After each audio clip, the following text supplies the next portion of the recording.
നമസ്കാരം. ബ്രേക്കിംഗ് ന്യൂസിലേക്ക് സ്വാഗതം. ആരോപണ വിധേയനായ മുഖ്യമന്ത്രി രാജിവെക്കുക എന്ന ആവശ്യവുമായി ബിജെപി തിരുവനന്തപുരം ജില്ലാ നേതൃത്വം സെക്രട്ടേറിയറ്റിന് മുന്നിൽ പ്രതിഷേധ ധർണ ആരംഭിച്ചിരിക്കുകയാണ്. നമുക്ക് തത്സമയ ദൃശ്യങ്ങളിലേക്ക് കടക്കാം.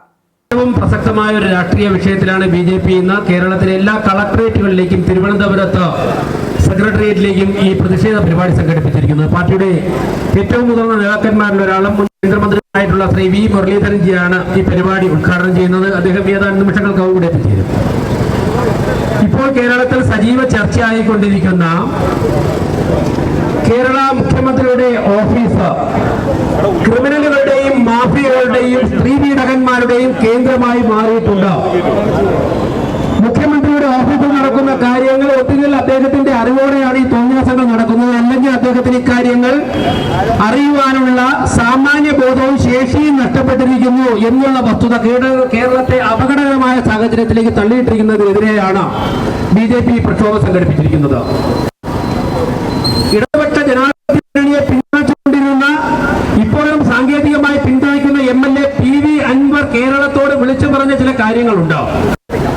കേരളത്തോട് PV അൻവർ പറഞ്ഞത് കേരളത്തിൽ കള്ളക്കടത്ത്, സ്വർണ്ണക്കടത്ത്, മയക്കുമരുന്ന് കടത്ത്, അതോടൊപ്പം തന്നെ സാമ്പത്തിക തട്ടിപ്പിന് വേണ്ടി പോലീസ് ഉദ്യോഗസ്ഥന്മാർ തന്നെ കൊലപാതകങ്ങൾക്ക് നേതൃത്വം കൊടുക്കുന്നു.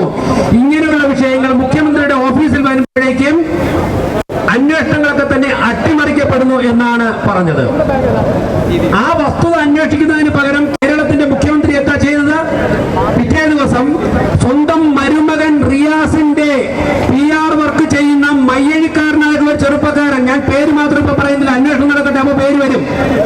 ഞാൻ അടിവരായിട്ട് പറയുന്നു, ആരാണ് ചെയ്തതെന്ന് അറിയില്ലെന്നല്ലേ പറയുന്നത്. ആരാണ് ചെയ്തതെന്ന് അറിയില്ലെങ്കിൽ മുഹമ്മദ് റിയാസിന്റെ PR വർക്ക് ചെയ്യുന്ന മയ്യഴിയിലുള്ള മയ്യഴിയിലുള്ള ഒരു ചെറുപ്പക്കാരനാണ് ഈ പണി ചെയ്തത്. ആ PR ഏജൻസിയെ വിളിച്ചിട്ട് മുഖ്യമന്ത്രി ഡൽഹിയിൽ ഒരു ഇന്റർവ്യൂ കൊടുത്തു. PV അൻവർ ഉന്നയിച്ച വിഷയവും കഴിഞ്ഞ 10-40 വർഷമായി BJP കേരളത്തിൽ ഉന്നയിച്ചുകൊണ്ടിരിക്കുന്ന വിഷയവും മലപ്പുറം ജില്ല കേന്ദ്രീകരിച്ചുകൊണ്ട് നടക്കുന്ന രാഷ്ട്രദ്രോഹ പ്രവർത്തനങ്ങളെ കുറിച്ച് പോപ്പുലർ ഫ്രണ്ടിന്റെ കേന്ദ്രമായിട്ടുള്ള മഞ്ചേരി ഗ്രീൻ വാലിയിൽ നടക്കുന്ന ലവ് ജിഹാദ് സംഭവങ്ങളെ കുറിച്ച് 40 വർഷങ്ങൾ കൊണ്ട് തുടർച്ചയായിട്ട് BJP പറഞ്ഞുകൊണ്ടിരിക്കുന്ന വിഷയങ്ങളുടെ ഒരു ഭാഗമാണ് പുറത്തു വന്നത്. അത് അന്വേഷിക്കുന്നതിന് പകരം മുഖ്യമന്ത്രി ഡൽഹിയിൽ ഒരു PR ഏജൻസിയെ വിളിച്ച് പത്രസമ്മേളനം നടത്തിയിട്ട് പാർലമെന്റ് തെരഞ്ഞെടുപ്പിലും കഴിഞ്ഞ കുറെ കാലമായി CPM-ന് നഷ്ടപ്പെട്ടു പോയ ഹിന്ദു വോട്ട് ബാങ്ക് തിരിച്ചു പിടിക്കുക എന്നുള്ള ഉദ്ദേശത്തോടു കൂടി മുഖ്യമന്ത്രി മറ്റൊരു പ്രസ്താവന നടത്തിയിരിക്കുകയാണ്. ഒരു സമൂഹത്തെ ആക്ഷേപിക്കുന്നു എന്നാണ് പറയുന്നത്. ഞാൻ ചോദിക്കട്ടെ, ഈ പിണറായി വിജയൻ അധികാരത്തിൽ വന്നതിന് ശേഷം കേരളത്തിൽ കഴിഞ്ഞ 8 വർഷമായി ഹൈന്ദവ സമൂഹത്തിന്റെ ആരാധനാക്രമങ്ങളെ അട്ടിമറിക്കുവാനുള്ള പേക്കൂത്തുകളല്ലേ നടത്തിക്കൊണ്ടിരിക്കുന്നത്? പോപ്പുലർ ഫ്രണ്ടിന്റെയും SDPI-യുടെയും പിന്തുണ കിട്ടാൻ വേണ്ടി നിങ്ങൾ ശബരിമലയിൽ നിന്നും ആരംഭിച്ചല്ലേ? തൃശൂർ പൂരം മാത്രമല്ലല്ലോ നിങ്ങൾ അലങ്കോലമാക്കിയത്. ശബരിമലയിൽ നിങ്ങൾ എവിടെയോ കിടന്ന രണ്ട് സ്ത്രീകളെ നിങ്ങൾ കെട്ടിവലിച്ചു കൊണ്ടുവന്നിട്ട് പോലീസിന്റെ അകമ്പടിയോടെ അവിടെ കയറ്റിക്കൊണ്ട് പാവപ്പെട്ട സാധാരണക്കാരായ ഹിന്ദു വിശ്വാസികളുടെ മനസ്സിൽ നിങ്ങൾ കളങ്കമേൽപ്പിച്ചു, മുറിവേൽപ്പിച്ചു. നിങ്ങൾ തൃശ്ശൂരിൽ പരമ്പരാഗതമായി നടന്ന പൂരത്തെ അട്ടിമറിച്ചു. ആറ്റുകാൽ പൊങ്കാലയിടാൻ വേണ്ടി സ്ത്രീ വന്നപ്പോഴേക്കും ചുടുകല്ല് അവർ തിരിച്ചു കൊണ്ടുപോയി കഴിഞ്ഞാൽ ക്രിമിനൽ കേസ് എടുക്കുമെന്ന് പറഞ്ഞുകൊണ്ട് തിരുവനന്തപുരത്തെ കോർപ്പറേഷൻ മേയർ അവരെ ഭീഷണിപ്പെടുത്തി. പൊങ്കാലയിടാൻ വേണ്ടി കേരളത്തിന്റെ പല ഭാഗത്തു നിന്നും വരുന്നവർ അവർ വിശ്വാസപൂർവ്വം ചിലർ ഈ ചുടുകല്ല് തിരിച്ചു കൊണ്ടുപോകാറുണ്ട്.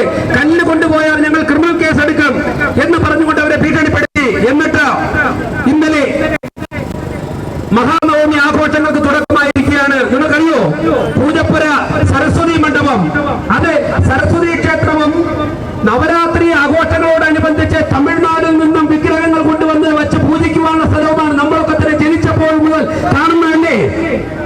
ഒരു 10-30 ദിവസം മുമ്പ് ഒരു ഉത്തരവ് ഇറങ്ങിയിരിക്കുന്നു. തിരുവനന്തപുരം കോർപ്പറേഷൻ മേയർ ഒപ്പിട്ട ഒരു ഉത്തരവ് സരസ്വതി മണ്ഡപത്തിൽ കുമാരസ്വാമിയെയും വെള്ളിക്കുതിരയെയും വെച്ച് പൂജിക്കുന്നതിന് അവിടുത്തെ ഭരണസമിതി, ജനകീയ സമിതി വാടക കൊടുക്കണമെന്ന് ആലോചിച്ച് നോക്ക്.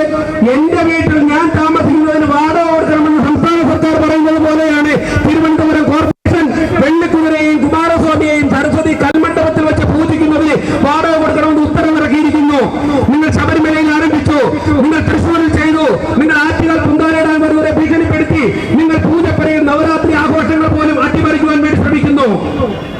ഇവിടെ ഒരാൾ ചോദിച്ചു, ഇങ്ങനെ വാടക കൊടുക്കണമെന്ന് പറഞ്ഞാൽ ഞങ്ങൾ എന്താ ചെയ്യാൻ? ഞാൻ പറഞ്ഞു, നിങ്ങൾ കാര്യം ചെയ്യും, വെള്ളിക്കുതിരയോടും കുമാരസ്വാമിയോടും ഒന്ന് അപേക്ഷിച്ച് നോക്ക് വാടക കൂടി അവിടെ നിന്ന് കൊണ്ടുവരാൻ വേണ്ടി.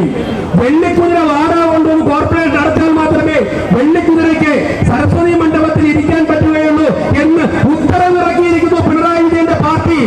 ആലോചിച്ച് നോക്ക്, കഴിഞ്ഞ വർഷം വരെ ഇങ്ങനെ ഉണ്ടായിരുന്നില്ലല്ലോ. അപ്പോൾ ആസൂത്രിതമായി കേരളത്തിലെ ഇസ്ലാമിക ഭീകരവാദ സംഘടനകളെ തൃപ്തിപ്പെടുത്തിക്കൊണ്ട് വോട്ട് ബാങ്ക് നേടുവാൻ വേണ്ടി, വോട്ട് പിടിക്കുവാൻ വേണ്ടി മാർക്സിസ്റ്റ് പാർട്ടി നടത്തി വന്ന കളി, അതൊക്കെ തന്നെ കഴിഞ്ഞ പാർലമെന്റ് തെരഞ്ഞെടുപ്പായപ്പോഴേക്കും അക്ഷരാർത്ഥത്തിൽ തന്നെ അതൊക്കെ തന്നെ തകിടം മറിക്കപ്പെട്ടു. മാർക്സിസ്റ്റ് പാർട്ടിയുടെ കേന്ദ്രങ്ങളിൽ പോലും വിശ്വാസികളായിട്ടുള്ള ഹൈന്ദവരായിട്ടുള്ള സഖാക്കന്മാർ BJPക്ക് വോട്ട് ചെയ്യുന്നു, BJP ശരിയാണ് എന്ന് പറഞ്ഞുകൊണ്ട് CPMന്റെ തിരുവനന്തപുരം ജില്ലാ സെക്രട്ടറിയുടെ ബൂത്ത് BJP ലീഡ് ചെയ്തിരിക്കുന്നു. തിരുവനന്തപുരത്തുള്ള 2 മന്ത്രിമാരുടെയും ബൂത്തുകൾ BJP ലീഡ് ചെയ്തിരിക്കുന്നു. LDFന്റെ 10 MLAമാരുടെ ബൂത്തുകൾ BJP ലീഡ് ചെയ്തിരിക്കുന്നു. മാർക്സിസ്റ്റ് പാർട്ടിക്ക് അപകടം മനസ്സിലായി. അതുകൊണ്ടല്ലേ പിണറായി വിജയൻ അൻവറിനെ ചാരി നിന്നുകൊണ്ട് ഹിന്ദു വിശ്വാസികളെ തെറ്റിദ്ധരിപ്പിക്കുവാൻ വേണ്ടി അത്തരത്തിലുള്ള പ്രസ്താവന കൊടുത്തിട്ടുള്ളത്. അതിനുശേഷം 4 ഭാഗത്തു നിന്നും പിണറായി വിജയനുടെ നിലപാടുകൾ പലരും സ്വീകരിച്ചപ്പോഴേക്കും, മലപ്പുറം ഇളകിയപ്പോഴേക്കും ഈ നാണം കെട്ട പിണറായി വിജയൻ മലക്കം മറിഞ്ഞില്ലേ? ഞാൻ പറഞ്ഞതല്ല, ഹിന്ദു പത്രം തെറ്റായിട്ട് കൊടുത്തതാണ് എന്ന് പിണറായി വിജയൻ പറഞ്ഞില്ലേ? ഞാൻ ദീർഘിപ്പിക്കുന്നില്ല, മുരളിയൊക്കെ ഇവിടെ എത്തിക്കഴിഞ്ഞു. ഞാൻ ഒറ്റ കാര്യം കൂടി, കമ്മ്യൂണിസത്തെ സ്നേഹിക്കുന്ന, സംഘടനയെ സ്നേഹിക്കുന്ന ഈ ആരെങ്കിലും ഈ പ്രശ്നം എവിടെയെങ്കിലും വെച്ച് കേൾക്കുന്നുണ്ടെങ്കിൽ ശ്രീ E.K. മൈനാർ കേരളത്തിലെ മാർക്സിസ്റ്റ് പാർട്ടിയുടെ മുഖ്യമന്ത്രിയായിരുന്നു, EMS നമ്പൂതിരിപ്പാടായിരുന്നു, BS അച്യുതാനന്ദനായിരുന്നു. ഇവരൊക്കെ തന്നെ കേരളത്തെ ഭരിച്ച മുഖ്യമന്ത്രിമാരാണ്. ഇവരാരെങ്കിലും PR ഏജൻസിയെ വെച്ചിട്ട് മാർക്കറ്റ് ചെയ്തിട്ടുണ്ടോ? അന്ന് ഇത്രയും മാധ്യമങ്ങൾ പോലുമില്ല. സ്വന്തമായിട്ട് മാർക്കറ്റ് ചെയ്യാൻ PR ഏജൻസിയെ നിയമിച്ചുകൊണ്ട് മുന്നോട്ട് പോകുന്ന ഒരു മുഖ്യമന്ത്രിയെ ചുമന്നുകൊണ്ട് നടക്കേണ്ട ഗതികേട് ഇവിടുത്തെ കമ്മ്യൂണിസ്റ്റുകാർ സഖാക്കന്മാർ ഇനിയും അത് പോരണോ എന്ന് നിങ്ങൾ ആലോചിക്കേണ്ട സാഹചര്യമാണ്. സുഹൃത്തുക്കളെ, അൻവർ പറഞ്ഞതിൽ എന്തെങ്കിലും സത്യമുണ്ടെങ്കിൽ, ഈ കേൾക്കുന്നതിൽ എന്തെങ്കിലും സത്യമുണ്ടെങ്കിൽ, ഈ സെക്രട്ടേറിയറ്റ് ഉണ്ടല്ലോ, ഈ അഴിമതിയുടെ ഈ വെള്ളക്കൊട്ടാരം, ഇതിനുള്ളിൽ നടക്കുന്നത് എന്തൊക്കെയാ? സംരംഭം കഴിഞ്ഞാൽ മദ്യപാനം, മറ്റ് സ്ത്രീപീഡനം കേസുകളൊക്കെ തന്നെ അട്ടിമറിക്കുന്നു, കൊലപാതകങ്ങൾ ആസൂത്രണം ചെയ്യുന്നു. ഒന്ന് ആലോചിച്ച് നോക്കൂ. അങ്ങനെയുള്ള ഒരു താവളത്തിൽ നിന്നാണ് എന്നെയും നിങ്ങളെയും ഭരിക്കുവാനുള്ള തീരുമാനങ്ങൾ വരുന്നത്. പ്രിയപ്പെട്ടവരെ, BJP ശക്തമായിട്ട് മുന്നിട്ടിറങ്ങിയിരിക്കുകയാണ്. VD സതീശൻ അലർച്ചയാണ്, അലർച്ച. VD സതീശൻ തൃശൂർ പൂരത്തിന്റെ വേദനയിലാണ്. ഞാൻ VD സതീശനോട് ചോദിക്കുന്നു, ഇന്ന് പ്രധാനപ്പെട്ട പത്രങ്ങളിലൊക്കെ ഒരു സ്റ്റേറ്റ്മെന്റ് ഉണ്ട് ജമാഅത്ത് ഇസ്ലാമിയുടെ. 2004 മുതൽ 2014 വരെ ജമാഅത്ത് ഇസ്ലാമിയുടെ എല്ലാ പിന്തുണയും ഞങ്ങൾ UDF-നാണ് കൊടുത്തുകൊണ്ടിരുന്നത്. UDF നേതാക്കന്മാർ വന്ന് ഞങ്ങളുടെ കാല് പിടിച്ച് ആവശ്യപ്പെട്ടിട്ടുണ്ട് എന്ന് ഇന്ന് ജമാഅത്ത് ഇസ്ലാമി പറഞ്ഞിട്ടുണ്ട്. VD സതീശൻ നിശ്ചയിക്കാമോ? ഇന്ന് ഇസ്ലാമിക ഭീകരവാദം കേരളത്തിൽ ശക്തമാകുന്നുവെങ്കിൽ അതിന് വെള്ളവും വളവും വിട്ടുകൊടുത്തത് കേരളത്തിലെ ഇന്ത്യൻ നാഷണൽ കോൺഗ്രസും UDF സംവിധാനവുമായിരുന്നു. മുസ്ലിം ലീഗ് ഒന്ന് കണ്ണുരുട്ടി കഴിഞ്ഞാൽ പാലക്കാട് തങ്ങളുടെ അടുക്കളയിൽ ചെന്നിട്ട് തങ്ങൾ ഇരിക്കാൻ പറയുമ്പോൾ കിടക്കുന്ന നേതാക്കന്മാരായിരുന്നു ഇന്ത്യൻ നാഷണൽ കോൺഗ്രസ് ഉണ്ടായിരുന്നത്. അവരാണ് കേരളത്തെ തീവ്രവാദികളുടെ പരദീസയാക്കി മാറ്റിയത്. അതിനുശേഷം അതേ പാത മാർക്സിസ്റ്റ് പാർട്ടിയും പിന്തുടർന്നു. സുഹൃത്തുക്കളെ, ശക്തമായ പോരാട്ടമാണ് BJP സംഘടിപ്പിച്ചിരിക്കുന്നത്.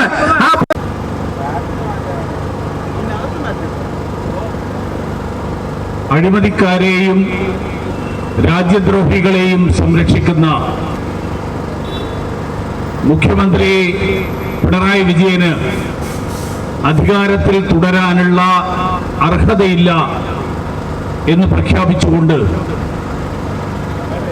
കേരളത്തിന്റെ മുഖ്യമന്ത്രി പദവിയിൽ നിന്ന് പിണറായി വിജയൻ രാജിവെക്കണം എന്നാവശ്യപ്പെട്ടുകൊണ്ട് ഭാരതീയ ജനതാ പാർട്ടി നടത്തുന്ന ഈ മാർച്ചിന് നേതൃത്വം നൽകുന്ന പാർട്ടിയുടെ ജില്ലാ അധ്യക്ഷൻ ശ്രീ VV രാജേഷ്, പാർട്ടിയുടെ സംസ്ഥാന നേതാക്കളായിട്ടുള്ള ശ്രീ ശിവൻകുട്ടി, ശ്രീ S. സുരേഷ്,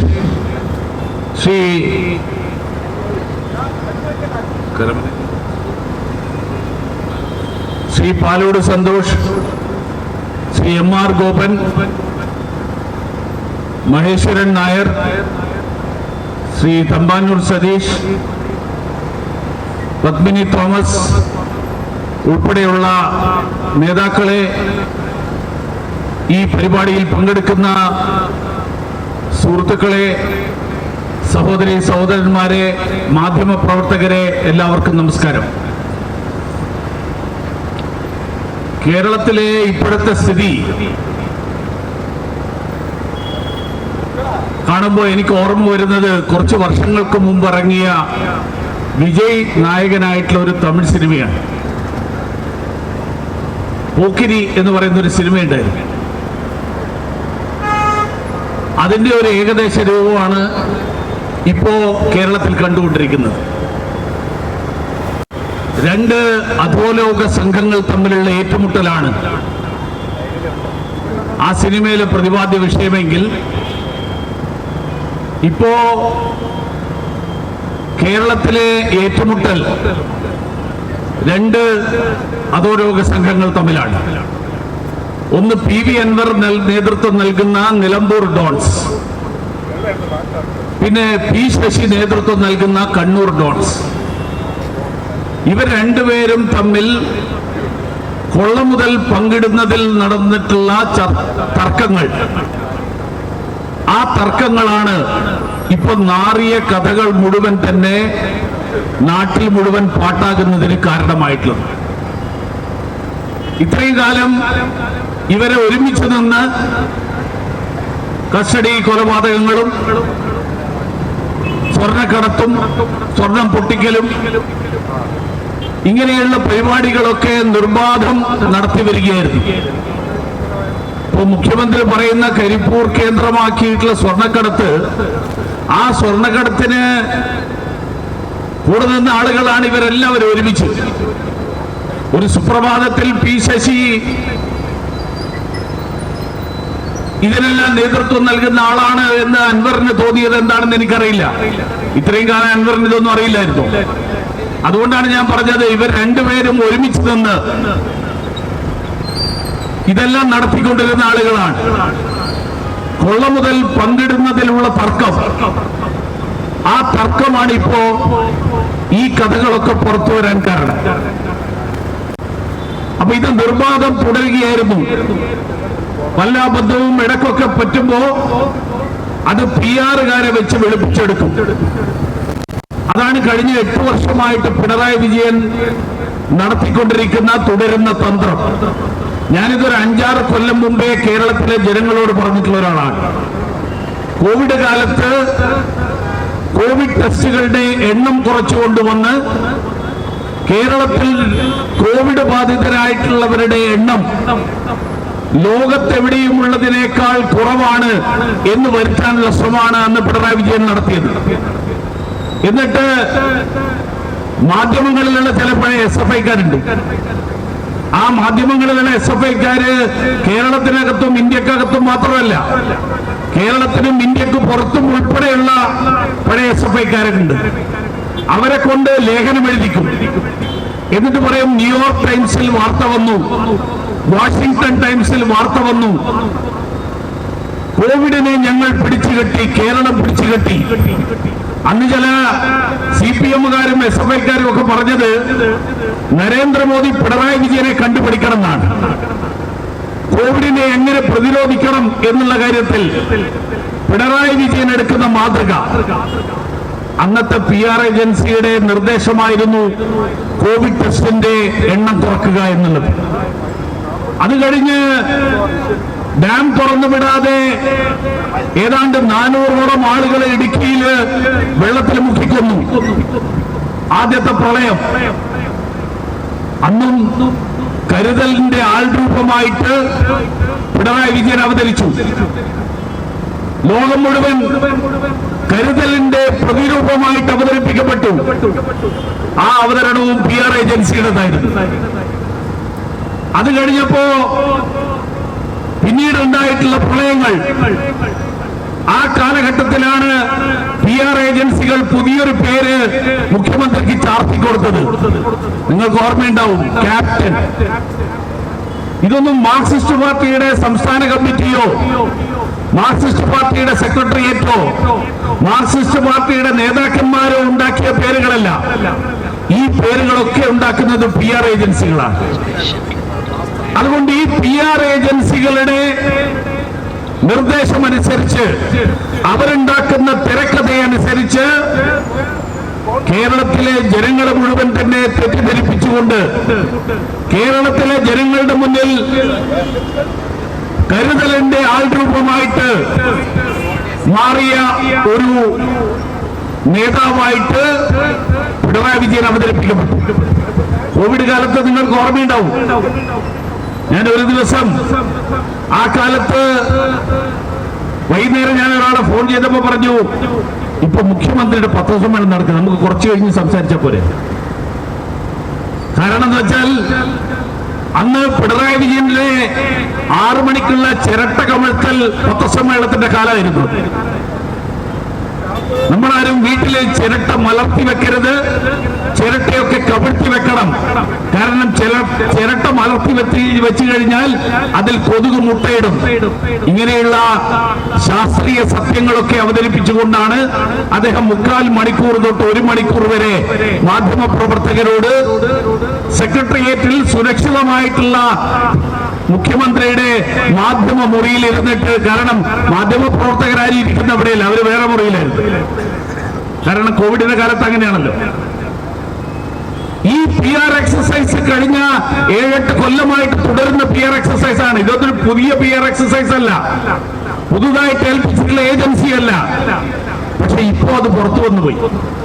ഇത്രയും കാലം പിണറായി വിജയന്റെ ഇതുപോലെയുള്ള പല തട്ടിപ്പുകൾ, അത് കോവിഡിന്റെ കാലത്താണെങ്കിലും പ്രളയത്തിന്റെ കാലത്താണെങ്കിലും ഡാം തുറന്നു വിടാതെ ആളുകളെ മുക്കിക്കൊന്ന കാലത്താണെങ്കിലും ആ കാലത്തൊന്നും ആരും ചോദിച്ചിട്ടില്ല നിങ്ങളുടെ നയത്തിന്റെ, നയരാഹിത്യത്തിന്റെ, നയവൈകല്യത്തിന്റെ ഫലമായിട്ടല്ലേ ഈ ദുരന്തങ്ങളൊക്കെ ഉണ്ടായത് എന്നാരും ചോദിച്ചില്ല. ഈ തവണ ആദ്യമായിട്ട് വയനാട്ടിലടക്കം ചില ആളുകൾ ചോദിച്ചു. മുന്നറിയിപ്പ് ഉണ്ടായിട്ടും ആവശ്യമായിട്ടുള്ള നടപടികൾ എടുക്കാത്തതിന്റെ ഫലമായിട്ടാണ് ഈ തരത്തിലുള്ള കാര്യങ്ങൾ വയനാട്ടിൽ ഉൾപ്പെടെയുള്ള ദുരന്തമുണ്ടായത്. ബഹുമാന്യനായിട്ടുള്ള ആഭ്യന്തരമന്ത്രി, കേന്ദ്ര ആഭ്യന്തരമന്ത്രി അമിത്ഷാജി കേന്ദ്ര സർക്കാർ നൽകിയിട്ടുള്ള മുന്നറിയിപ്പുകളുടെ വിവരങ്ങൾ നൽകി, പാർലമെന്റിൽ നൽകി. അപ്പോഴും PR ഏജൻസികളുടെ സഹായത്തോടുകൂടി അന്ന് വൈകുന്നേരം അടുത്ത ദിവസം മറ്റോ പിണറായി വിജയൻ ഒരു പത്രസമ്മേളനം നടത്തിയിട്ട് പറഞ്ഞു, അങ്ങനെ ഒരു സംഭവമേ ഉണ്ടായിട്ടില്ല.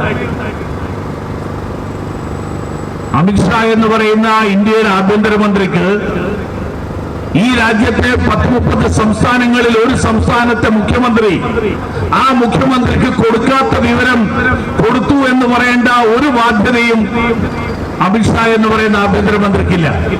മാത്രമല്ല അദ്ദേഹം പറഞ്ഞത് പാർലമെന്റിലാണ്. ആ പാർലമെന്റിൽ സത്യവിരുദ്ധമായിട്ടുള്ള, വസ്തുതാവിരുദ്ധമായിട്ടുള്ള ഒരു കാര്യങ്ങളും പറയാൻ സാധിക്കില്ല. കേരള നിയമസഭയിൽ പലപ്പോഴും പല കാര്യങ്ങളും പറഞ്ഞിട്ടുണ്ട്. കേരള നിയമസഭയിൽ ബജറ്റിൽ അടക്കം നമ്മുടെ ഇപ്പോഴത്തെ ധനകാര്യമന്ത്രി ബജറ്റിൽ ഉൾപ്പെടെ കേരളത്തിന്റെ സാമ്പത്തിക പ്രതിസന്ധിക്ക് കാരണം കേന്ദ്ര സർക്കാർ കൊടുക്കേണ്ടത് കൊടുക്കാത്തത് കൊണ്ടാണ് എന്ന് പറയുമ്പോ അത് വെള്ളം തൊടാതെ വിഴുങ്ങുന്ന ഒരു പ്രതിപക്ഷം കേരളത്തിനുള്ളത് കൊണ്ട് മുഖ്യമന്ത്രിക്ക് ഇങ്ങനെയുള്ള മന്ത്രിസഭയിലെ അംഗങ്ങൾക്ക് ഇതുപോലെയുള്ള പച്ചക്കള്ളം തട്ടിവിടാം. പാർലമെന്റിൽ, ഇന്ത്യൻ പാർലമെന്റിൽ വസ്തുതകൾ മാത്രം പ്രതിപാദിക്കപ്പെടുന്ന സ്ഥലമാണ്. 6 കൊല്ലത്തിന്റെ അനുഭവത്തിന്റെ അടിസ്ഥാനത്തിലാണ് ഞാനിത് പറയുന്നത്. അതുകൊണ്ട് ഈ തരത്തിലുള്ള PR എക്സസൈസുകളിലൂടെ വെളുപ്പിച്ചെടുക്കുന്ന സമീപനം, ആ സമീപനമായിരുന്നു ഇത്രയും കാലം. ഇപ്പോ ഈ തവണ അതത്ര ഏശിയില്ല. കാരണം വെളുക്കാൻ തേച്ചത് പാണ്ടായി എന്നുള്ളതാണ് ഇപ്പോഴത്തെ അവസ്ഥ. ഇത്രയും കാലം എല്ലാം വെളുപ്പിച്ചെടുക്കുമായിരുന്നു. ഈ തവണ വെളുക്കാൻ തേച്ചത് പാണ്ടായി പോയി. കാരണം പറഞ്ഞു വന്നപ്പോ കഴിഞ്ഞ ലോക്സഭാ തെരഞ്ഞെടുപ്പിൽ മാർക്സിസ്റ്റ് പാർട്ടി കേരളത്തിലെ ഒരു സ്ഥലം ഒഴിച്ച് ബാക്കി എല്ലായിടത്തും തോറ്റു. മാർക്സിസ്റ്റ് പാർട്ടിക്ക് സംസ്ഥാനത്ത് 8 കൊല്ലമായിട്ട് ഭരിക്കുന്ന സർക്കാരിന്, ആ സർക്കാരിന് കേരളത്തിലെ ജനങ്ങളുടെ പിന്തുണ എത്രയുണ്ട് എന്നുള്ളത് വളരെ വ്യക്തമായി.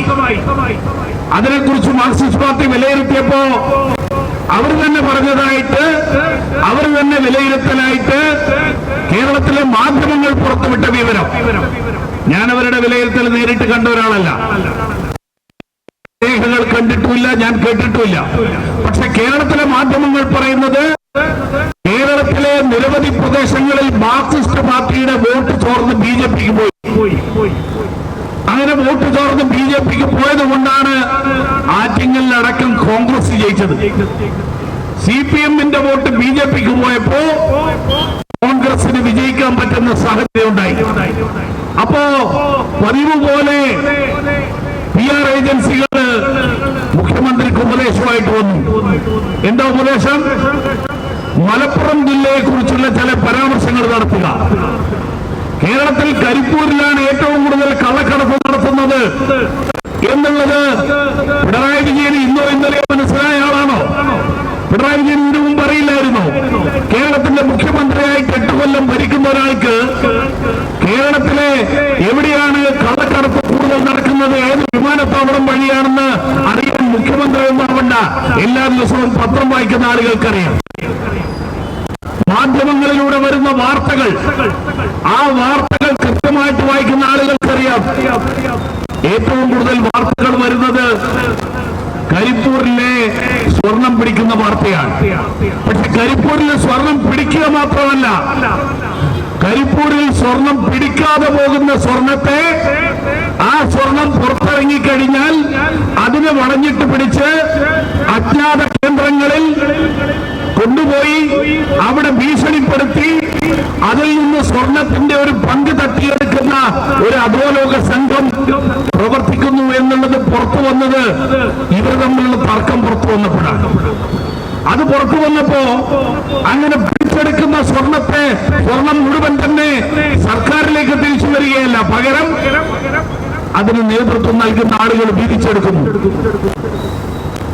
അതിന് നേതൃത്വം നൽകുന്നത്, അത് നിയന്ത്രിക്കുന്നത് കേരളത്തിന്റെ ക്രമസമാധാന പാലനത്തിന്റെ ചുമതല വഹിക്കുന്ന ADGP അജിത് കുമാറാണ്, MR അജിത് കുമാറാണ് എന്നുള്ള ആരോപണമൊന്നും മുഖ്യമന്ത്രി മിണ്ടിയില്ല. മുഖ്യമന്ത്രി അതിനെക്കുറിച്ച് പ്രതികരിച്ചില്ല. അദ്ദേഹം പറഞ്ഞു അന്വേഷിക്കാം, DGP-യെ ചുമതലപ്പെടുത്തിയിട്ടുണ്ട്. അത് കഴിഞ്ഞപ്പോ നമ്മുടെ ബഹുമാന്യനായിട്ടുള്ള പ്രതിപക്ഷ നേതാവ് എല്ലാ തവണത്തെയും പോലെ മുഖ്യമന്ത്രിയുടെ രക്ഷക്കെത്തി. കാരണം ക്രമസമാധാന പാലനത്തിന്റെ ചുമതല വഹിക്കുന്ന പോലീസ് ഉദ്യോഗസ്ഥൻ, ആ പോലീസ് ഉദ്യോഗസ്ഥൻ കേരളത്തിൽ സ്വർണ്ണക്കടത്തിന് നേതൃത്വം നൽകുന്ന ആളാണ്. കേരളത്തിലെ കസ്റ്റഡി കൊലപാതകങ്ങൾക്ക് നേതൃത്വം നൽകുന്ന ആളാണ് എന്നുള്ള ആരോപണം ഉന്നയിക്കുമ്പോൾ, ആ ഓരോ ആരോപണം ഉയരുമ്പോൾ സാധാരണഗതിയിൽ നമ്മൾ കഴിഞ്ഞ കാലങ്ങളിലൊക്കെ കണ്ടിട്ടുള്ള കാര്യം എന്താ? ഉയർന്ന പോലീസ് ഉദ്യോഗസ്ഥന്മാർക്കെതിരായിട്ട് പോലും വളരെ ബാലിശമായിട്ടുള്ള ആരോപണങ്ങൾ ഉയർന്നപ്പോ ആ ആരോപണങ്ങളോട് ഈ സംസ്ഥാന സർക്കാർ പ്രതികരിച്ചത് എങ്ങനെയാണെന്ന് നമുക്കറിയാം. ജേക്കബ് തോമസ് എന്ന് പറയുന്ന ഒരു DGP കേരളത്തിലുണ്ടായിരുന്നു, നമുക്ക് എല്ലാവർക്കും ഓർമ്മയുണ്ട്. വിജിലൻസിന്റെ തലപ്പത്തുണ്ടായിരുന്ന ആളാണ്. അദ്ദേഹത്തിന് എന്റെ ഓർമ്മ 2.5 വർഷക്കാലത്തോളം അദ്ദേഹം അവധിയെടുത്ത് വീട്ടിലിരിക്കാൻ പറഞ്ഞു. എന്താ കാരണം? അദ്ദേഹം ഒരു ആത്മകഥ എഴുതി. അതിനപ്പുറമുള്ള തെറ്റൊന്നും അദ്ദേഹം ചെയ്തിട്ടില്ല.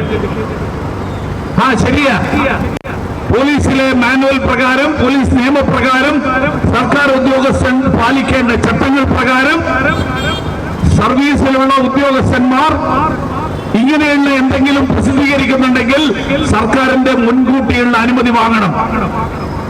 ജേക്കബ് തോമസ് അനുമതി വാങ്ങിയില്ല.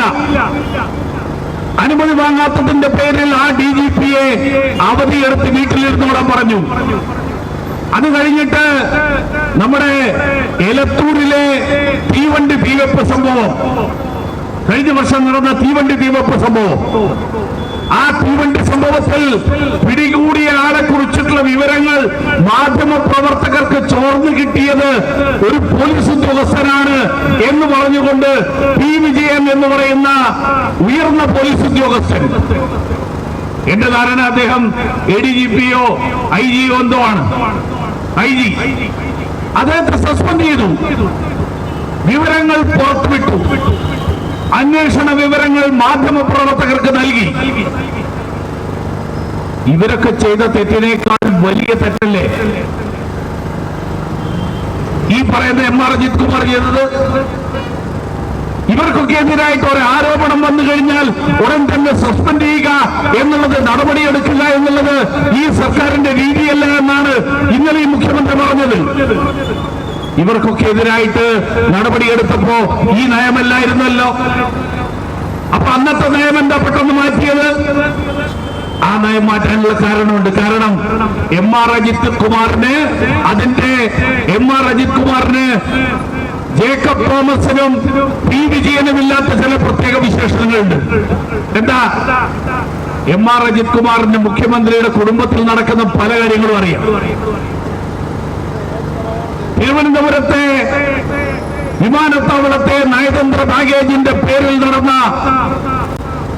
കള്ളക്കടത്ത്, ആ കള്ളക്കടത്തിലെ പ്രതിയാണ് എന്ന് പറഞ്ഞുകൊണ്ട് സരിത്ത് എന്ന് പറയുന്ന ഒരാളെ പോലീസ് അജിത് കുമാർ കസ്റ്റഡിയിലെടുത്തു. എന്താ കസ്റ്റഡിയിലെടുക്കാൻ കാരണം? ഉയർന്ന ആരോപണം മുഖ്യമന്ത്രിയുടെ മകൾക്ക് ഇതുമായിട്ടുള്ള ബന്ധം, ആ ബന്ധം പുറത്തു വരാതിരിക്കാൻ വേണ്ടിയാണ് ഈ കസ്റ്റഡിയിലെടുക്കലും അത് തടയാൻ വേണ്ടിയിട്ടുള്ള ശ്രമങ്ങൾ നടന്നത് എന്നാണ്. ആ ആരോപണത്തിൽ, ആ സംഭവത്തിൽ പ്രതിയായിരുന്ന ആ സ്ത്രീ തന്നെ പറഞ്ഞു. അവർ 2 തവണ ആവർത്തിച്ചു, മാധ്യമ പ്രവർത്തകരോട് പറഞ്ഞു, വീണ്ടും പറഞ്ഞു. അവർ പറഞ്ഞു, എനിക്കെതിരായിട്ട് ഞാൻ പറയുന്നത് വസ്തുതകൾക്കെതിരായിട്ടാണെങ്കിൽ, വസ്തുതാ വിരുദ്ധമായിട്ടുള്ള കാര്യമാണെങ്കിൽ എനിക്കെതിരായിട്ട് അപകീർത്തി കുറ്റത്തിന് കേസെടുക്കാം. എന്താ മുഖ്യമന്ത്രിയുടെ മകളും ആ കേസെടുക്കാൻ പോകാതിരുന്നത്? എന്തുകൊണ്ടാണ് പരാതി കൊടുക്കാതിരുന്നത്? അപ്പൊ അജിത് കുമാറിന്റെ പല കാര്യങ്ങളും അറിയാം. മുഖ്യമന്ത്രിയുടെ കുടുംബാംഗങ്ങളായിട്ടുള്ള ആളുകൾ നടത്തുന്ന ഇതുപോലെയുള്ള രാജ്യദ്രോഹ പ്രവർത്തനം എന്ന് ഞാൻ പറയല്ല, മുഖ്യമന്ത്രി അടക്കം പറയുന്നതാണ്. സ്വർണ്ണക്കടത്ത് പോലെയുള്ള രാജ്യദ്രോഹ പ്രവർത്തനങ്ങൾ, ആ പ്രവർത്തനങ്ങൾ കരിപ്പൂര് നടന്നാലും മുഖ്യമന്ത്രിയുടെ മകൾ നേതൃത്വം നൽകി നടന്നാലും ഒക്കെ രാജ്യദ്രോഹ പ്രവർത്തനമാണ്. സ്വന്തം കുടുംബത്തിലുള്ള അംഗങ്ങൾ ഉൾപ്പെടെയുള്ള ആളുകൾ നടത്തുന്ന രാജ്യദ്രോഹ പ്രവർത്തനം, ആ രാജ്യദ്രോഹ പ്രവർത്തനത്തിനെ കുറിച്ച് അറിയുന്ന ഒരാളാണ് അജിത് കുമാർ. അജിത് കുമാറിന് വേറൊരു വിശേഷണം കൂടിയുണ്ട്. കാരണം അജിത് കുമാറിന്റെ അനുഗ്രഹം, അജിത് കുമാറിന്റെ ഈ പ്രവർത്തനങ്ങൾക്കൊക്കെയുള്ള സംരക്ഷണവും അനുഗ്രഹവും നൽകുന്നത് മുഖ്യമന്ത്രിയുടെ രാഷ്ട്രീയ ഉപദേഷ്ടാവായിട്ടുള്ള പി ശശിയാണെന്നാണ് പറയുന്നത്. പി ശശിയുടെ കാര്യം പുറത്തു വന്നപ്പോൾ മുഖ്യമന്ത്രി എന്താ പറഞ്ഞത്? മുഖ്യമന്ത്രി പറഞ്ഞത് പി ശശി തെറ്റ് ചെയ്യില്ല. എന്താ കാരണം? പി ശശി CPM-ന്റെ സംസ്ഥാന കമ്മിറ്റി അംഗമാണ്. CPM-ന്റെ സംസ്ഥാന കമ്മിറ്റി അംഗത്തിന് തെറ്റാവരം എന്ന് പറയുന്ന ഒരു വരവുണ്ട്. എന്ന് പറഞ്ഞാൽ ഒരു തെറ്റും ചെയ്യില്ല എന്നുള്ള വരം. അത് ഹിന്ദു ദേവന്മാരൊന്നും കൊടുത്ത വരമല്ല. ആ വരം, കാരണം ഞാനതിന് ആ പ്രയോഗം നടത്താൻ കാരണം കത്തോലിക്ക സഭയുടെ പരമാധ്യക്ഷനായിട്ടുള്ള പോപ്പ് പത്മിനി തോമസ് ഇവിടെ ഉണ്ട്, അറിയാം. ഇൻഫാലിബിലിറ്റി ഓഫ് ദ പോപ്പ് തെറ്റ് ചെയ്യില്ല. കാരണം ദൈവത്തിന്റെ പ്രതിപുരുഷനാണ്. അതേപോലെയുള്ള ഒരു തെറ്റാവരം പി ശശിക്ക് കിട്ടിയിട്ടുണ്ട് സംസ്ഥാന കമ്മിറ്റി അംഗമായതുകൊണ്ട്. പി ശശി ഒരു സ്ത്രീ പീഡനಕ್ಕೆ പ്രതിയായിരുന്നു. അന്ന് സസ്പെൻഡ് ചെയ്തിരുന്നു. അന്ന് സസ്പെൻഡ് ചെയ്യാൻ കാരണം അന്ന് സംസ്ഥാന കമ്മിറ്റിയിൽ എത്തിയിരുന്നില്ല. അതുകൊണ്ട് ആ വരം വന്ന് കിട്ടിയിരുന്നില്ല. അന്ന് ജില്ലാ കമ്മിറ്റി മെമ്പറായിരുന്നു, ജില്ലാ സെക്രട്ടറി ആയിരുന്നു. ഇപ്പൊ സംസ്ഥാന കമ്മിറ്റി അംഗമായതുകൊണ്ട് മുഖ്യമന്ത്രി പറയുന്നത് പി ശശി തെറ്റ് ചെയ്യില്ല. ആ പി ശശിയുടെ സംരക്ഷണത്തിലും അനുഗ്രഹത്തിലുമാണ് എം ആർ അജിത് കുമാർ പ്രവർത്തിക്കുന്നത്. ഇത് സ്വർണ്ണക്കടത്തിന്റെ കാര്യത്തിൽ മാത്രമല്ല, അത് കഴിഞ്ഞ ആരോപണം വന്നു. മുഖ്യമന്ത്രിയെ രക്ഷിക്കാൻ നമ്മുടെ പ്രതിപക്ഷ നേതാവ് രംഗത്ത് വന്നു. പ്രതിപക്ഷ നേതാവ് പറഞ്ഞു, പൂരം അലങ്കോലപ്പെടുത്തിയത്, തൃശൂർ പൂരം അലങ്കോലപ്പെടുത്തിയത് MR അജിത് കുമാറും RSSും ചേർന്നിട്ടുള്ള ഗൂഢാലോചനയിലൂടെയാണ്. RSSനെ കുറിച്ച് അറിയുന്ന ആളുകൾ ഈ കൂട്ടത്തിൽ BJPക്കാർ മാത്രമല്ല, മാധ്യമ പ്രവർത്തകർക്കും RSSനെ അറിയാം. കാരണം കഴിഞ്ഞ കുറെ കൊല്ലങ്ങളായിട്ട് RSSന് എതിരായിട്ടും അനുകൂലമായിട്ടുള്ള ആളുകൾ ഉണ്ടാവും മാധ്യമ പ്രവർത്തകർ. RSSനെ വസ്തുനിഷ്ഠമായിട്ട് കാണുന്ന ആളുകളും ഉണ്ടാവും. ഞാൻ ചോദിക്കട്ടെ, 2024 നടക്കുന്ന ലോക്സഭാ തെരഞ്ഞെടുപ്പിൽ BJPയെ ജയിപ്പിക്കാൻ വേണ്ടി തൃശൂർ പൂരം അലങ്കോലപ്പെടുത്തണം എന്നുള്ളത് വാദത്തിന് വേണ്ടി സമ്മതിച്ചു എന്നിരിക്കട്ടെ. അതിന്റെ ഗൂഢാലോചനയിൽ പങ്കാളിയാകാൻ RSSന്റെ അഖിലേന്ത്യാ ജനറൽ സെക്രട്ടറി നേരിട്ട് തൃശ്ശൂരിൽ വന്ന് RSS ക്യാമ്പിൽ വന്നിട്ട് അജിത് കുമാറിനെ വിളിച്ചു വരുത്തിയിട്ട് ഗൂഢാലോചന നടത്തിയാൽ RSSൽ വേറെ ആണുങ്ങൾ ആരുമില്ലേ? RSS എന്ന് പറയുന്ന സംഘടന ഒരു കാര്യം തീരുമാനം എടുത്തു കഴിഞ്ഞാൽ ആ തീരുമാനം നടപ്പിലാക്കാൻ അഖിലേന്ത്യാ ജനറൽ സെക്രട്ടറി ആയിട്ടുള്ള ഒരാൾക്ക് മാത്രമേ കഴിയുള്ളൂ എന്ന് വിശ്വസിക്കാൻ മാത്രം പമ്പരവിഡ്ഢികളാണോ കേരളത്തിലെ ജനങ്ങളും മാധ്യമപ്രവർത്തകരും? പക്ഷേ VD സതീശന് തോന്നി മുഖ്യമന്ത്രിയിൽ നിന്ന് അജിത് കുമാറുമായിട്ടുള്ള ബന്ധത്തിൽ നിന്നുള്ള ചർച്ചയിൽ നിന്ന് വഴിതിരിച്ചു വിടണമെങ്കിൽ പുതിയൊരു കാര്യം കൊണ്ടുവരണം. അതിനു വേണ്ടിയിട്ട് ഇപ്പോഴും അതാണ് സതീശൻ പറഞ്ഞുകൊണ്ടിരിക്കുന്നത്. സതീശന് ഫോൺ പ്രവർത്തനം നോക്കിയില്ല, സതീശന് കൊലപാതകത്തെക്കുറിച്ച് നോക്കിയില്ല. താമരശ്രീ എന്ന് പറയുന്ന പിന്നാലെ കടന്നു വരുന്നു. കള്ളക്കടത്തുകാരനും പോലീസിനെ ഉപയോഗിച്ചുകൊണ്ട് സംരക്ഷണം നൽകുന്ന കേരളത്തിന്റെ മുഖ്യമന്ത്രി പിണറായി വിജയൻ രാജിവെക്കണമെന്ന് ആവശ്യപ്പെട്ടുകൊണ്ട് Bharatiya Janata party സംഘടിപ്പിച്ചിരിക്കുന്ന secretariat March ഇതാ ഈ വാഹനത്തിന്റെ പിന്നാലെ കടന്നു വരുന്നത്. ഭാരതീയ ജനതാ പാർട്ടി നേതൃത്വം നൽകുന്ന തിരുവനന്തപുരം ജില്ലാ കമ്മിറ്റി നേതൃത്വം നൽകുന്ന ഐതിഹാസികമായ സെക്രട്ടേറിയറ്റ് മാർച്ച് ഇതാ ഈ വാഹനത്തിന്റെ തൊട്ടു പിന്നാലെ കടന്നു വരുന്നു. പാവപ്പെട്ടവന്റെ പ്രസ്ഥാനമെന്ന് അവകാശപ്പെട്ടുകൊണ്ട്, പാവപ്പെട്ടവന്റെ നേതാവെന്ന് ചുമന്നുകൊണ്ട് പാവങ്ങളെ വഞ്ചിക്കുകയും കള്ളക്കടത്തുകാരനും കരിച്ചന്തക്കാരനും കൂട്ടുനിൽക്കുന്ന കേരള സംസ്ഥാനത്തിന്റെ മുഖ്യമന്ത്രി പിണറായി വിജയൻ രാജിവെക്കണമെന്ന് ആവശ്യപ്പെട്ടുകൊണ്ട് ഭാരതീയ ജനതാ പാർട്ടി തിരുവനന്തപുരം ജില്ലാ കമ്മിറ്റി സംഘടിപ്പിച്ചിരിക്കുന്ന സെക്രട്ടേറിയറ്റ് മാർച്ച് ഇതാ ഈ വാഹനത്തിന്റെ പരിപാടിയിൽ പങ്കെടുക്കുന്ന BJPയുടെ സംസ്ഥാന ഉപാധ്യക്ഷൻ ശ്രീ ശിവൻകുട്ടി അവർ,